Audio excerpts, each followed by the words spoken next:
آج ویو 360 میں غزہ میں جاری جنگ سے متاثرہ ہزاروں بچے کس حال میں ہیں اور بچوں کی حفاظت کے لیے اقوام متحدہ کیا کر رہا ہے۔ اور دیکھیے غزہ کے ایک اسپتال میں کام کر کے آنے والے ایک پاکستانی امریکن ڈاکٹر سے ہماری گفتگو۔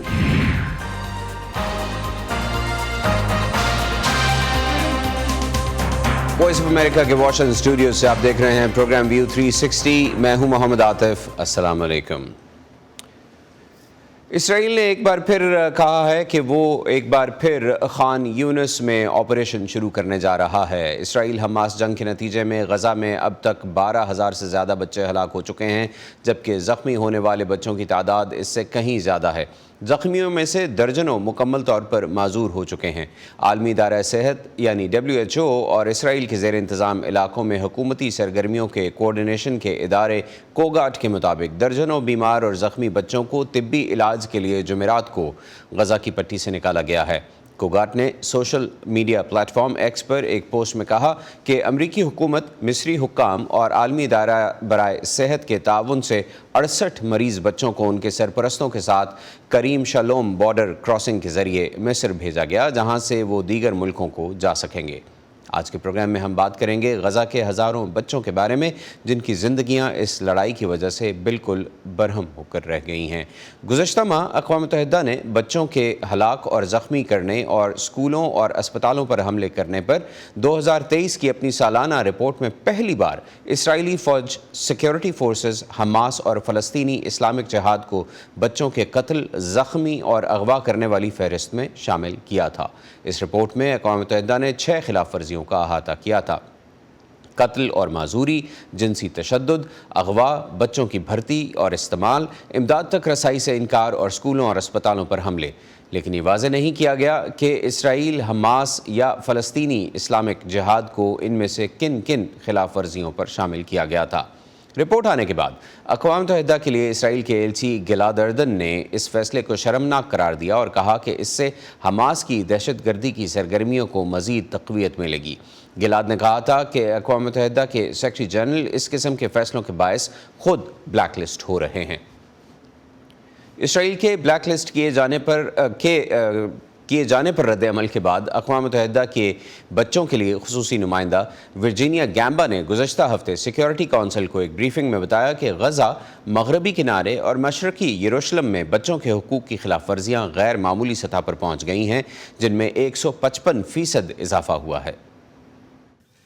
اس صورتحال میں بچوں کے خلاف ہونے والی سنگین خلاف ورزیوں کا جائزہ لیتے ہوئے سیکریٹری جنرل نے اس رپورٹ کے مندرجات میں اسرائیل کی مسلح سیکیورٹی فورسز کو بچوں کے قتل اور انہیں معذور کرنے اور اسکولوں اور ہسپتالوں پر حملوں کے حوالے سے شامل کیا ہے، اور 7 اکتوبر 2023 کے حملے کا بھی جائزہ لیا ہے۔ اور اس ضمن میں اسرائیلی شہریوں بشمول بچوں پر حملوں پر سیکریٹری جنرل نے حماس کی عزل الدین القسام بریگیڈز اور فلسطینی اسلامی جہاد کی القدس بریگیڈ کا بھی رپورٹ میں قتل اور معذوری اور بچوں کے اغوا کے حوالے سے اندراج کیا ہے۔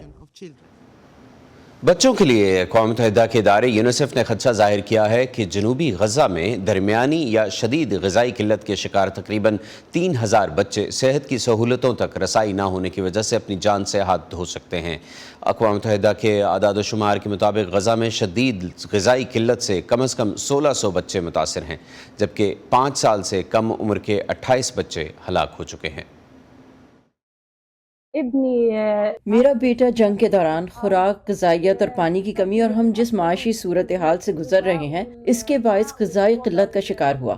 یہ سعاد القنو ہیں، غزہ کی پٹی کے شمالی شہر جبالیہ کی رہائشی۔ ان کا بیٹا امجد غذائی قلت کا شکار ہے۔ وہ سرنج کی مدد سے اسے خصوصی مائع خوراک پلانے کی کوشش کر رہی ہیں۔ تکلیف سے بلکتے امجد کے علاج کے لیے ڈاکٹرز نے اسے کئی ادویات تجویز کی ہیں۔ محصور فلسطینی علاقے میں جنگ شروع ہونے کے بعد سے اسرائیل نے سرحدیں بند کر رکھی ہیں۔ بین الاقوامی کمیونٹی کی انتھک کوششوں سے یہاں پہنچنے والی تھوڑی بہت غذائی امداد 24 لاکھ سے زیادہ کی آبادی کے لیے ناکافی ہے۔ اس جنگ نے ہماری زندگیوں کو تباہ کر کے اسے تہس نہس کر دیا ہے۔ کھانے پینے کی کوئی چیز نہیں ہے، ہر طرف محاصرہ اور تباہی ہے۔ ہمارے گھر تباہ ہو چکے ہیں، ہمارے پاس اس دنیا میں کچھ بھی نہیں رہا، ہمارے پاس کوئی زندگی نہیں بچی۔ یہ صرف امجد کی کہانی نہیں ہے۔ شمالی غزہ کے کمال ادوان ہسپتال کے انکیوبیٹرز میں پڑے ایسے کئی لاغر بچے اس جنگ کی تباہ کاری اور یہاں پھیلتی انتہائی شدید غذائی قلت کی عکاسی کر رہے ہیں۔ کئی بچے شدید بیماریوں کے ساتھ غذائی قلت کی دوہری اذیت سے گزر رہے ہیں۔ تاہم خوراک کے علاوہ طبی سہولتوں کی انتہائی کمی کی وجہ سے ان کا علاج ناممکن ہو گیا ہے، جیسے غزہ کی پٹی کے جنوبی قصبے المواسی کے خیمے کی رہائشی 10 سالہ بچی شام، جسے فالج کی حالت میں فاقہ کشی کا سامنا ہے۔ شام سیریبرل پالسی اور دماغی خلیوں کو متاثر کرنے والی بیماری کا شکار ہے۔ جنگ شروع ہونے کے بعد سے شام کی حالت خراب ہوتی جا رہی ہے۔ گھر میں اس کا کھانا تیار کرنے کے لیے فوڈ پروسیسر استعمال کرتی تھی، لیکن یہاں اس خیمے میں ایسا نہیں کر سکتی۔ ہر صبح میں اسے ایک انڈا ابال کر دیتی ہوں اور اسے لازمی کھلاتی ہوں تاکہ وہ کیلشیم کی کمی کا شکار نہ ہو۔ اگر میں اسے کھانا کھلانے کی کوشش نہ کروں تو اس کی صحت خراب ہو جائے گی۔ شمالی غزہ کے شیخ رضوان ہسپتال کی گولیوں سے چلنی ایمبولینس کی گاڑیاں غذائی قلت سے دوچار چند ایک بچوں کو ہی یہاں لا پاتی ہیں۔ یہ جنگ زدہ علاقے کے ان چند ہسپتالوں میں سے ایک ہے جہاں محدود پیمانے پر بنیادی طبی سہولتیں فراہم کی جا رہی ہیں۔ اقوام متحدہ کے مختلف اداروں کی ایک حالیہ رپورٹ میں تشویش کا اظہار کیا گیا ہے کہ غزہ میں مستقل بنیادوں پر آدھی سے زیادہ آبادی کے پاس کھانے پینے کی اشیاء موجود نہیں، اور 20% سے زیادہ افراد کئی دن بغیر کچھ کھائے گزار رہے ہیں۔ اس رپورٹ کا ایک اہم پیغام یہ ہے کہ جب تک جنگ جاری ہے، جب تک رسائی پر پابندیاں ہیں، پوری غزہ کی پٹی پر قحط کا خطرہ حقیقی اور انتہائی غور طلب ہے۔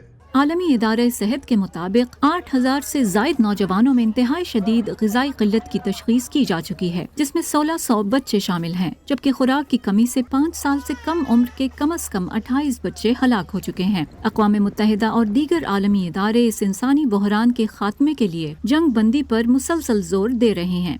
فائزہ بخاری، وائس آف امریکہ۔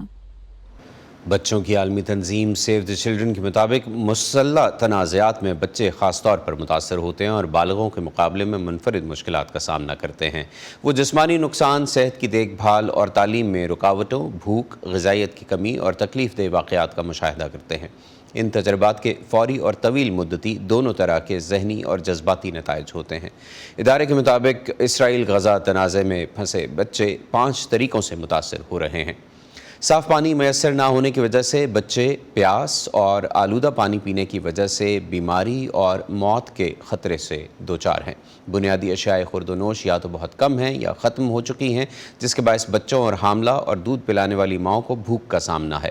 حاملہ خواتین اور بچوں کو درد کش ادویات دیے بغیر ان کی زندگیوں کو بچانے کے لیے ان کے آپریشنز کیے جا رہے ہیں۔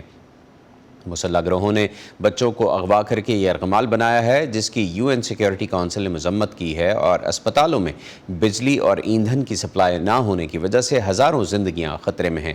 عالمی ادارہ صحت کے مطابق غزہ کے کل 36 میں سے 22 اسپتال غیر فعال ہو چکے ہیں۔ گزشتہ ماہ اسرائیل نے رفح شہر میں حماس کے خلاف اپنی فوجی کارروائی کے دوران مصر کے ساتھ واقع سرحدی چوکی کو بند کر دیا تھا۔ یہ راہداری اسرائیل کی جانب سے ناکہ بند علاقے غزہ کی 23 لاکھ آبادی کے لیے بیرونی دنیا سے جڑی واحد لائف لائن ہے۔ اس کی بندش سے ایسے مریض بھی متاثر ہوئے جنہیں کینسر اور دیگر پیچیدہ بیماریوں کے علاج کے لیے غزہ سے باہر جانے کی ضرورت ہے۔ میں اسکول جاتا تھا، لیکن جنگ شروع ہو گئی اور حالات بدل گئے۔ مجھے لوکیمیا کی تشخیص ہوئی اور میں چلنے پھرنے کے قابل نہ رہا۔ ہر روز میری حالت خراب ہو رہی ہے اور میں کچھ کھو دیتا ہوں۔ میں جذباتی طور پر تھک گیا ہوں۔ میری ہڈیوں میں اور ہر جگہ تکلیف ہوتی ہے۔ میں غزہ چھوڑنا چاہتا ہوں تاکہ میں علاج کروا سکوں اور پہلے کی طرح کھیل سکوں۔ یہ غزہ کا 10 سالہ رہائشی سراج یاسین ہے، جسے یہاں موجود الاقصی شہداء ہسپتال کے ایک پرہجوم وارڈ میں لایا جا رہا ہے۔ چند ماہ قبل خون کے سرطان کی تشخیص کے بعد سراج کے جسم کا مدافعتی نظام ناکارہ ہونے لگا۔ اس کا جسم کمزور ہوا اور وہ چلنے کے قابل نہیں رہا۔ 8 ماہ سے حماس اور اسرائیل کے درمیان جاری تنازع کے دوران غزہ کے ہسپتال بھی حملوں کی زد میں آئے ہیں۔ الاقصی شہداء ہسپتال اب تک کام کرنے کے قابل چند ہسپتالوں میں سے ایک ہے، گو کہ یہاں کا زیادہ تر طبی نظام بھی تباہ ہو چکا ہے۔ اس کا سب کچھ نارمل تھا۔ اپریل کے آخر میں میں نے محسوس کیا کہ وہ کچھ مختلف ہے، اس لیے میں اسے کچھ ٹیسٹ کرانے کے لیے لے گئی اور پتہ چلا کہ اس کا ہیموگلوبن لیول 3 تھا۔ انہوں نے فوری طور پر اس میں لیوکیمیا کی تشخیص کی اور یہ کہ وہ ہڈیوں کے گودے کے مسائل کا شکار ہے۔ اس کی قوت مدافعت صفر تھی۔ ہم اس وقت اس کے علاج کے لیے ہسپتال میں مقیم تھے اور وہاں انہوں نے ہمارے لیے ہنگامی منتقلی کا خط لکھا تاکہ ہم سرحد پار کر سکیں۔ رفح بارڈر کی بندش نے اسے متاثر کیا ہے۔ سراج کے ڈاکٹرز کا کہنا ہے کہ کیمو تھراپی اور ہڈی کے گودے یعنی بون میرو کا ٹرانسپلانٹ اس کے علاج میں مدد دے گا، لیکن یہ سہولتیں غزہ میں دستیاب نہیں۔ اسرائیلی افواج نے رفح کراسنگ سے مصر جانے کا واحد راستہ بند کر رکھا ہے، لہٰذا اب وہ علاج کے لیے غزہ سے باہر نہیں جا سکتا۔ جب تک سرحدیں بند رہیں گی اس کی صحت پر اثر پڑے گا، کیونکہ ادویات کی کمی کی وجہ سے اس کا کوئی علاج نہیں ہو رہا ہے، چاہے وہ الاقصی شہداء ہسپتال میں ہو یا جنوبی غزہ کے کسی اور کام کرنے والے ہسپتال میں۔ الاقصی شہداء ہسپتال دیر البلح میں واقع ہے۔ یہ مرکزی غزہ کا وہ آخری شہر ہے جس پر اسرائیلی فورسز نے ابھی تک حملہ نہیں کیا۔ الاقصی شہداء ہسپتال میں درکار طبی سہولتیں نہ ہونے کی وجہ سے سراج کو صرف درد کش ادویات یعنی پین کلرز دی جاتی ہیں۔ ان مشکل حالات میں بھی ان کی والدہ نے امید کا دامن تھام رکھا ہے۔ میں اسے دیکھ کر جذباتی طور پر تھک جاتی ہوں، لیکن میں اس کے سامنے مضبوط نظر آنے کی کوشش کرتی ہوں۔ میری بری حالت تھی، میں اس کے بارے میں بہت پریشان ہوں۔ مجھے واقعی امید ہے کہ وہ اپنا علاج کروانے میں کامیاب ہو جائے گا۔ اسرائیل کا کہنا ہے کہ حماس کو تباہ کرنے کے لیے رفح پر حملہ ضروری تھا۔ ایسے میں رفح کراسنگ کے کھلنے کے امکانات کم دکھائی دیتے ہیں، جس نے یہاں رہائشیوں کے دیگر مسائل کے علاوہ سراج جیسے مریضوں کو بھی بے یار و مددگار چھوڑ دیا ہے۔ سعدیہ زیبران جھا، وائس آف امریکہ۔ امریکہ سے غزہ جانے والی ایک میڈیکل ٹیم میں ایک پاکستانی نژاد سرجن ڈاکٹر سید احمد بھی شامل تھے۔ رفح میں اسرائیلی کارروائیوں کے آغاز پر وائس آف امریکہ نے امریکہ کی غیر سرکاری تنظیم فجر سائنٹیفک کی ٹیم سے انٹرویو کے لیے رابطہ کیا تھا، مگر وہاں انٹرنیٹ اور رابطوں کے دوسرے ذرائع منقطع ہونے کی وجہ سے ایسا نہیں ہو سکا تھا۔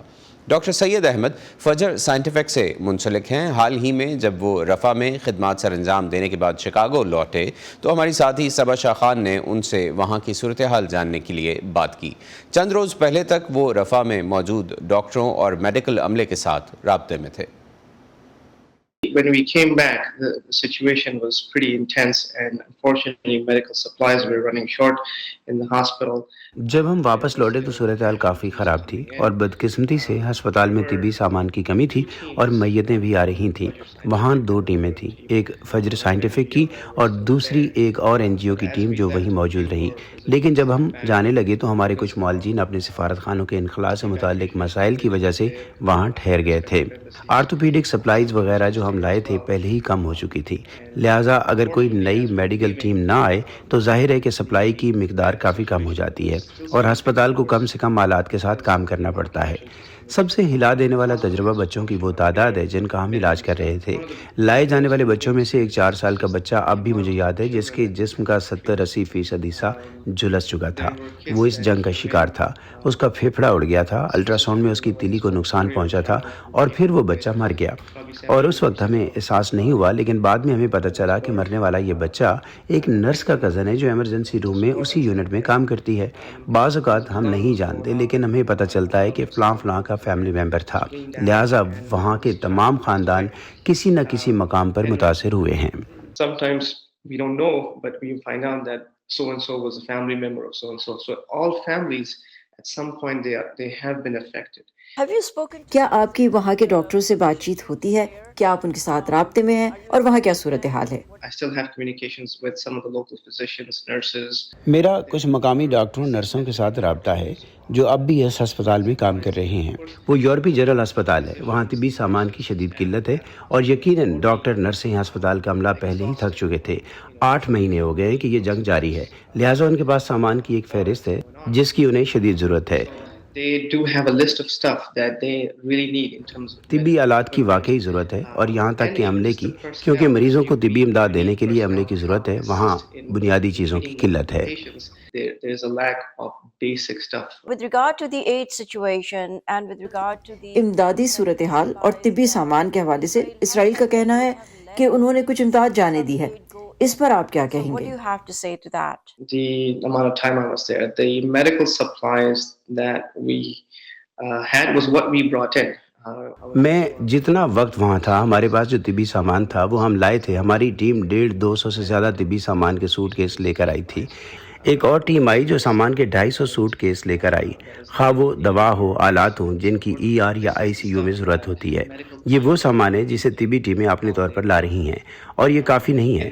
آپ کو طبی سامان کے بھرے ٹرکوں کی ضرورت ہے، وہ نہیں جو ہم اپنے ساتھ لا پائے، اور جو یقیناً محدود ہے. لہٰذا جب ہمارا مشن ختم ہو رہا تھا ہمارا طبی سامان بھی ختم ہو رہا تھا. So by the time our mission was ending, we were running thin on our own medical supplies that جہاں تک میری معلومات ہیں اب یہ اور بھی محدود ہو گیا ہے. نئے قواعد کے مطابق آپ کو اپنے استعمال کے 2 سے زیادہ سوٹ کیس لانے کی اجازت نہیں ہے، اور کوئی بڑا سامان نہیں لایا جا سکتا. اور یہ وہ نیا ضابطہ ہے جس کے بارے میں مجھے مطلع کیا گیا تھا. no major supplies, and this is the new regulation that I was informed about. نیا ضابطہ کس کی جانب سے؟ This is information from the WHO. یہ WHO کی طرف سے دی گئی معلومات ہیں جو اسرائیلیوں کی طرف سے ہم تک پہنچائی گئی ہیں.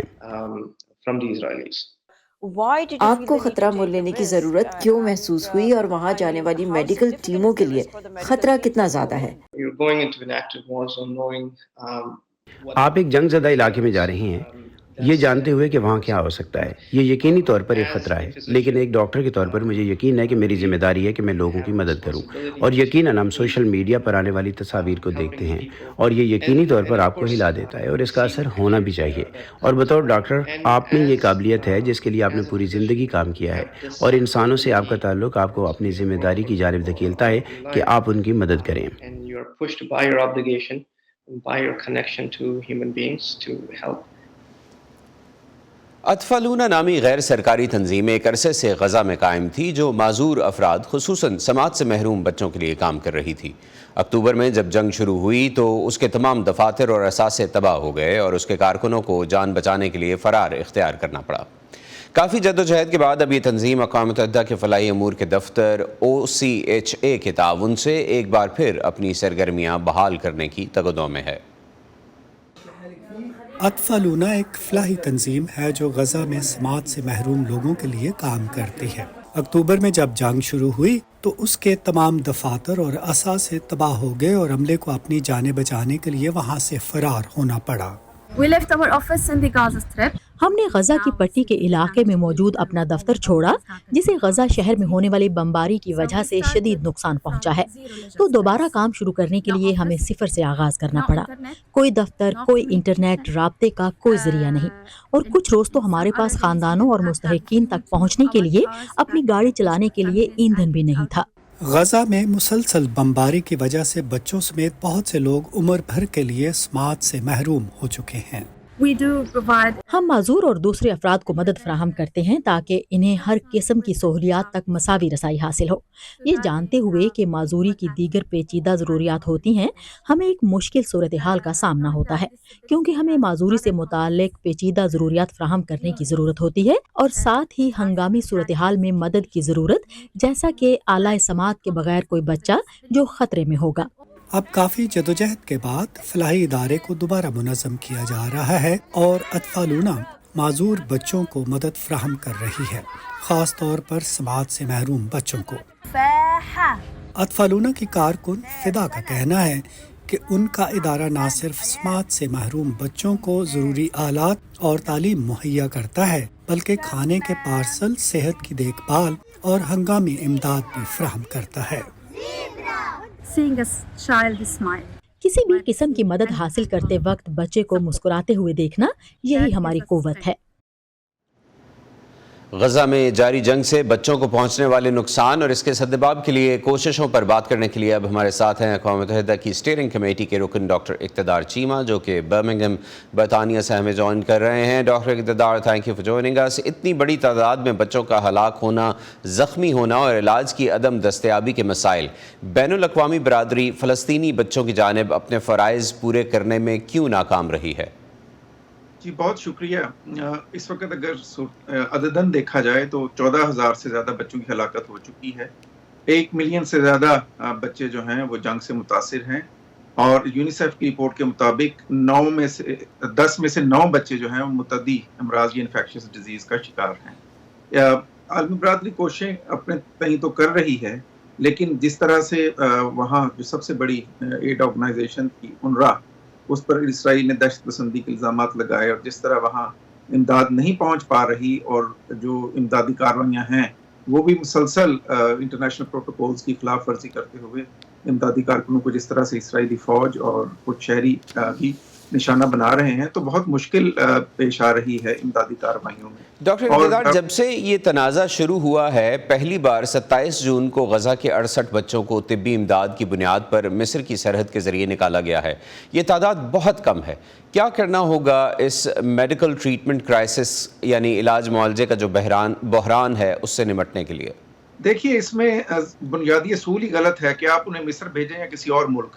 جو انٹرنیشنل کنونشنز ہیں اس کے مطابق جو آکوپائنگ فورس ہوتی ہے یا جو غاصبانہ قبضہ کرنے والی کوئی ملک ہوتا ہے، یہ پھر اس کی ذمہ داری بنتی ہے کہ اگر وہاں کا جہاں وہ جنگ کر رہا ہے وہاں کا انفراسٹرکچر تباہ ہو جاتا ہے تو غاصب ملک کی یہ ذمہ داری ہے کہ وہاں کے شہریوں کو، عام آدمی کو اور بچوں کو طبی سہولیات فراہم کرے۔ تو یہ انٹرنیشنل برادری کو، اسرائیل کو اس ذمہ داری سے باور کروانا چاہیے کہ ان سب بچوں کی اور ان سب سویلین پاپولیشن کے زخمیوں کی ٹریٹمنٹ جو ہے وہ اسٹیٹ آف اسرائیل کی ذمہ داری ہے، نہ کہ مصر کی یا کسی اور کی۔ تو یہاں طبی سہولیات بھی اسرائیل میں بہتر ہیں مصر کی نسبت۔ تو جب تک اسٹیٹ آف اسرائیل اور دوسرے گروپ جو اس میں انوالو ہیں اس جنگ کا خاتمہ نہیں کرتے اور اپنی انٹرنیشنل کنونشن کے تحت ذمہ داریاں قبول نہیں کرتے، اس وقت تک یہ کرائسس حل نہیں ہو سکتا۔ مصر کے پاس ایک لمیٹڈ کیپیسٹی ہے، پھر بارڈر کراسنگ کے بے شمار مسائل ہیں۔ تو بہرحال یہ اسٹیٹ آف اسرائیل کو ہی باور کروانا ہوگا، کیونکہ آپ نے وہاں تمام ہسپتال تباہ کر دیے ہیں اور طبی سہولیات کا فقدان ہے، تو ان سب کی جو علاج کی سہولیات فراہم کرنا وہ اسٹیٹ آف اسرائیل کا ہی جو ہے وہ فرض ہے۔ اور ویسے بھی سینکڑوں یا ہزاروں کی تعداد میں مریض بچوں کو دوسرے ممالک میں ٹرانسپورٹ نہیں کیا جا سکتا، یہ ویسے ہی ناممکن نظر آتا ہے۔ کچھ ملک اور تنظیمیں یہ مطالبہ کر رہے ہیں کہ اسرائیل کو وار کرائمز یعنی جنگی جرائم کا ذمہ دار ٹھہرایا جائے۔ یہ بتائیے کہ تعین کیسے کیا جاتا ہے کہ کسی ملک کی افواج یا کسی مسلح گروپ نے وار کرائمز کا ارتکاب کیا ہے؟